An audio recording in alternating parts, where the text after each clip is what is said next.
গতকালকের পর আজও একাধিক জায়গা থেকে বিজেপির পরিবর্তন যাত্রা। এই ছবি আপনারা দেখতে পাচ্ছেন মথুরাপুরের কিছুক্ষণ আগে। এখান থেকে পরিবর্তন যাত্রার সূচনা করেছেন কেন্দ্রীয় স্বরাষ্ট্রমন্ত্রী। এছাড়াও রাজনাথ সিং, শিবরাজ সিং চৌহান, দেবেন্দ্র ফডনবিস, একাধিক জায়গা থেকে পরিবর্তন যাত্রার সূচনা একাধিক বিজেপির কেন্দ্রীয় নেতৃত্ব।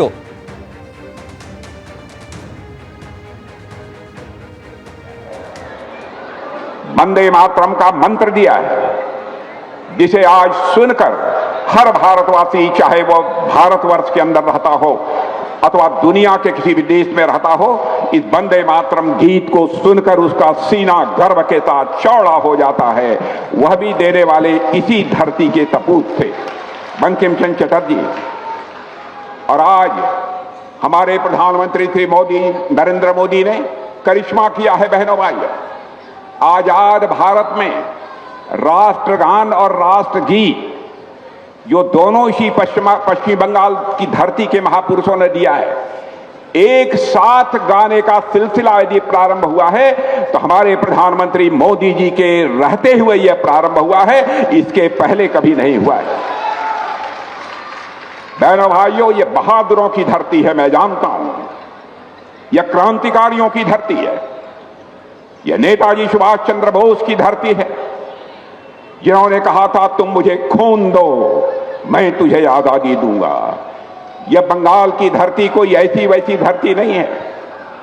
डॉक्टर श्यामा प्रसाद मुखर्जी इसी बंगाल की मां की कोख से पैदा हुए थे, बंगाल की धरती पर पैदा हुए थे। उन्होंने कहा था इस देश में दो विधान, दो निशान और दो प्रधान नहीं चलेंगे। बहनों भाइयों, और उन्होंने जो उस समय नारा दिया था, वह नारा ही नहीं था, वह एक संकल्प था, जिसको पूरा करने का काम यदि किसी ने किया है तो मोदी जी के नेतृत्व की हमारी दिल्ली सरकार ने किया है। बहनों भाइयों, अब इस देश में दो विधान, दो प्रधान, दो निशान नहीं चलेंगे, बल्कि एक प्रधान होगा, एक निशान होगा और एक विधान होगा।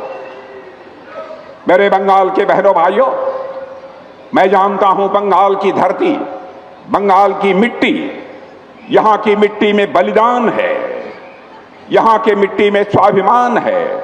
और हालात आज ऐसे हैं, अब यहां मैं देख रहा हूं आप लोगों का उत्साह कि मैं कह सकता हूं कि बंगाल की धरती से ही अब परिवर्तन का ऐलान है। मेरे बहनों भाइयों, और मैं कहना चाहता हूं अब परिवर्तन का समय आ गया है। बंगाल के मेरे बहनों भाइयों, अब चूकना मत। और आज की यह जो रैली है, मैं इसे केवल एक चुनाव की रैली के रूप में नहीं देखता हूं।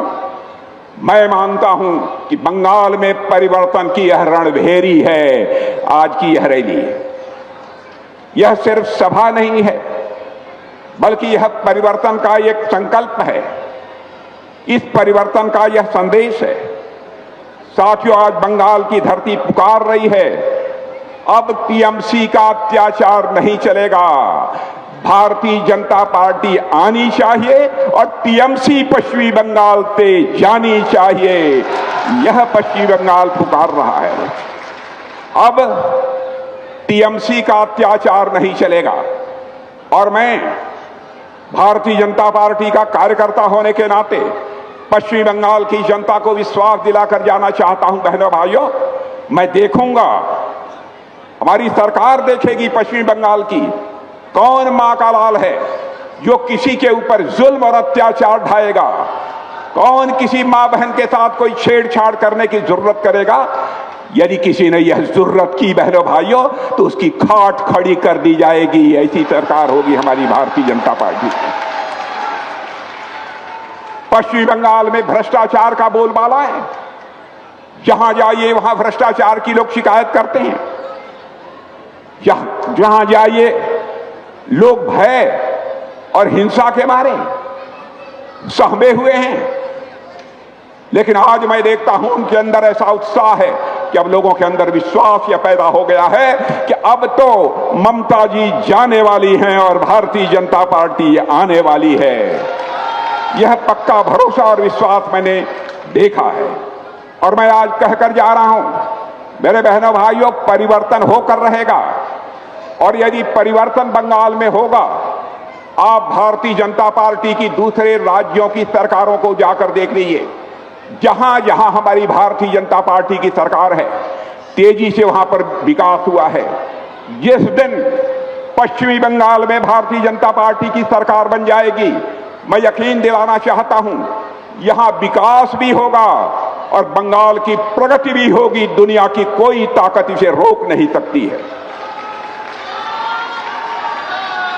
मैं आपसे पूछना चाहता हूं, आपको विकास चाहिए कि नहीं चाहिए? जरा हाथ उठाकर बताइए। यहां के बेरोजगार नौजवानों को रोजगार चाहिए कि नहीं चाहिए? टीएमसी के भ्रष्टाचार से आपको मुक्ति चाहिए कि नहीं चाहिए? कट मनी और सिंडिकेट राज समाप्त होना चाहिए कि नहीं होना चाहिए? तुष्टीकरण की राजनीति समाप्त होनी चाहिए कि नहीं होनी चाहिए? बंगाल में शांति, सुरक्षा और सुशासन चाहिए कि नहीं चाहिए? अगर यह सब चाहिए तो मेरे बहनों भाइयों, अब इस बंगाल की धरती से टीएमसी की सरकार जानी चाहिए और भारतीय जनता पार्टी की सरकार आनी चाहिए। और मैं आज आपको बताना चाहता हूं, हमारा जो लंबा राजनीतिक अनुभव है, जनता की नब्ज को भी मैं पहचानता हूं। बहनों भाइयों, मैं आज कहकर जा रहा हूं, अब दुनिया की कोई ताकत पश्चिमी बंगाल में टीएमसी को जाने से अब रोक नहीं सकती है और भारतीय जनता पार्टी को आने से भी यहां रोक नहीं सकती है। मैं आपको यकीन दिलाता हूं। आज पूरा बंगाल चाहता है, आमरा पूरा बंगाल चाहता है, आमरा परिवर्तन चाहिए, आमरा परिवर्तन चाहिए। कैसा परिवर्तन? ऐसा परिवर्तन जिसमें राज्य में सुशासन हो, ऐसा परिवर्तन ताकि राज्य का विकास हो, ऐसा परिवर्तन कि जनता के अंदर एक सुरक्षा का विश्वास भी हो, ऐसा परिवर्तन चाहिए। मेरे बहनों भाइयों, गुरुदेव रविंद्रनाथ टैगोर ने ऐसे भारत का सपना देखा था जहां पर इंसान डर से न जिए, जहां इंसान भय के साथ न जिए, बल्कि सम्मान के साथ इंसान सिर उठाकर जिए। और यही भारतीय जनता पार्टी चाहती है कि अब पश्चिमी बंगाल के लोग किसी के डर के कारण सिर झुकाकर नहीं चलेंगे, बल्कि भारतीय जनता पार्टी की सरकार आएगी तो अपना सिर उठाकर चलेंगे, सीना चौड़ा करके चलेंगे। मेरे बहनों भाइयों, हालात यहां के इतने बदतर हो गए हैं, इतने बदतर हो गए हैं कि यहां सभी के मन में डर बैठा हुआ है, कहीं आकर टीएमसी के कुछ लोग हमारे ऊपर आक्रमण न कर दें। हमारी माताओं और बहनें घर से बाहर में निकलने में भी 4 बार सोचते हैं। क्या बहनों भाइयों, पश्चिमी बंगाल को ऐसा ही शासन चाहिए? क्या पश्चिमी बंगाल को ऐसी ही सरकार चाहिए ताकि लोगों के मन में डर हो, दहशत हो? मैं चाहता हूं, भारतीय जनता पार्टी चाहती है, पश्चिमी बंगाल के अंदर मेरे बहनों भाइयों ऐसा शासन चाहिए जो हर इंसान सिर उठाकर स्वाभिमान के साथ, सम्मान के साथ अपनी जिंदगी जी सके। हम ऐसा पश्चिमी बंगाल में सरकार चाहते हैं। मेरे बहनों भाइयों, मुझे बहुत दुख होता है यह कहते हुए कि वह बंगाल नहीं है जिसका सपना गुरुदेव ने देखा था। और इतना ही नहीं, मैं यह भी कहना चाहता हूं, यह वह बंगाल नहीं रह गया है जिसके लिए नेताजी सुभाष चंद्र बोस ने संघर्ष किया था, जिन्होंने कहा था कि तुम मुझे खून दो, मैं तुझे आजादी दूंगा। साथियों, अब वह समय आ गया है फिर से ऐसा बंगाल बनाने का जहां सभी बिना किसी भय के, बिना किसी डर के खुलकर श्वास ले सकेंगे। युवाओं का भविष्य उज्जवल होगा और महिलाओं को सुरक्षा होगी, यह गारंटी देकर मैं यहां से जाना चाहता हूं। ऐसा पश्चिमी बंगाल होगा, हम यहां से बेरोजगारी को भी समाप्त करेंगे। मैं झूठा नहीं बोलूंगा, झूठ बोलकर, असत्य बोलकर आपका समर्थन नहीं हासिल करना चाहूंगा। बहनों भाइयों, हम लोगों को 5 से लेकर 10 वर्ष तक का समय चाहिए। पश्चिम बंगाल में हम यहां की बेरोजगारी की समस्या से छुटकारा दिलाएंगे, यह मैं आपको यकीन दिलाकर जाना चाहता हूं। हम टीएमसी की तरह समाज को बांट कर राजनीति नहीं करना चाहते, क्योंकि हम सरकार केवल बनाने के लिए राजनीति नहीं करते, केवल सरकार बनाने के लिए राजनीति नहीं करते। भारतीय जनता पार्टी राजनीति करती है तो समाज बनाने के लिए राजनीति करती है, देश बनाने के लिए राजनीति करती है। मेरे बहनों भाइयों, हम तो ऐसा पश्चिमी बंगाल चाहते हैं जहां आर्थिक विकास भी हो, महिलाओं को सुरक्षा भी हो, सामाजिक सद्भाव हो, यानी भाईचारे का नाता हो। लेकिन दुर्भाग्य है, इस राज्य के मुख्यमंत्री का नाम ममता जी है। ममता जी, नाम में ममता है। ममता दी बड़े प्यार से कहकर लोग पुकारते रहते थे। लेकिन सवाल है, मैं ममता जी से पूछना चाहता हूं, ममता दी, आपकी ममता किसके लिए है? आपकी ममता किसके लिए है? क्यों नहीं जुल्म करने वाले, अत्याचार करने वालों को आप दंडित करती हैं? क्या कारण है? इस सवाल का जवाब यह पश्चिमी बंगाल की जनता चाहती है। क्या यह ममता आपकी गरीबों के लिए क्यों नहीं? मैं पूछना चाहता हूं, 15 वर्षों तक आपने हुकूमत चलाई है, क्यों नहीं पश्चिमी बंगाल की गरीबी दूर हुई है?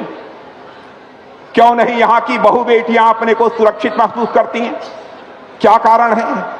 इसका जवाब भी पश्चिम बंगाल की जनता आपसे चाहती है। ममता दीदी, आपकी ममता केवल गलत काम करने वालों के प्रति है क्या? केवल जो दहशत फैलाने वाले हैं, जो गुंडागर्दी करने वाले लोग हैं, उन्हीं के प्रति आपकी ममता है? बंगाल के बहनों भाइयों के प्रति हमारी ममता नहीं है, जो अपने जिस्म का पसीना बहाकर बंगाल को एक धनवान राज्य बनाना चाहते हैं, ऐसा राज्य बनाना चाहते हैं जो हिंदुस्तान का नंबर 1 राज्य बनकर खड़ा हो जाए। एबीपी आनंद एगिए थाके एगिए राखे।